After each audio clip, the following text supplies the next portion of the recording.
Hey everyone, it's Matt, aka Tech Ranger, and today we're going to be taking a look at enhanced lights and FX for the Xbox. It's actually been ported to the Xbox. The mod author actually said that they were going to port their own version once that is done, but this is a version that works right now on the Xbox if you want to check it out and see what's going on with it. This version on Creations has actually been ported by someone else. There's more and more mods by the day that are being added to the Creations for Starfield, but I've always been interested in lighting because that just really changes the way the games look. And when we mod games like Skyrim and Fallout years down the road, we can make them look totally different than what they did when they launched. If you enjoyed the video, leave a like down below and comment down below if you're using any lighting mods currently.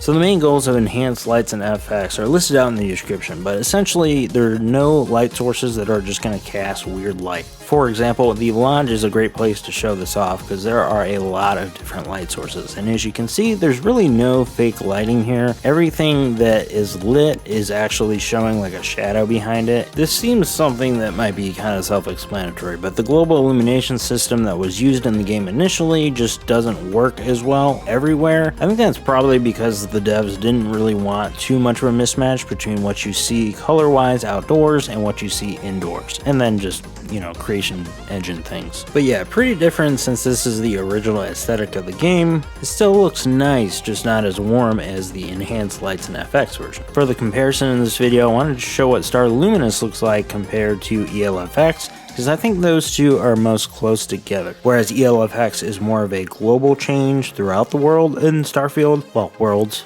whereas Star Luminous will just modify certain locations throughout Starfield. So there are some pros and cons to both. I first want to start with this Star Luminous Neon mod since it is separate, and I actually like Star Luminous Neon better in this case than I do Enhanced Lights and FX. Possible that this might not be the finished version of this area with ELFX. That might also be why the Astro Lounge looks a little dark, and the faces on the dancers look a little blown out. But if we move to the base Star Luminous mod, ELFX looks insane. That is a night and day difference. And I think this is where you're going to see the biggest differences, because Star Luminous tries to keep the vanilla lighting to an extent, just kind of refines it a little bit. ELFX does a lot of the same things as Star Luminous does, it just attacks things a little bit differently.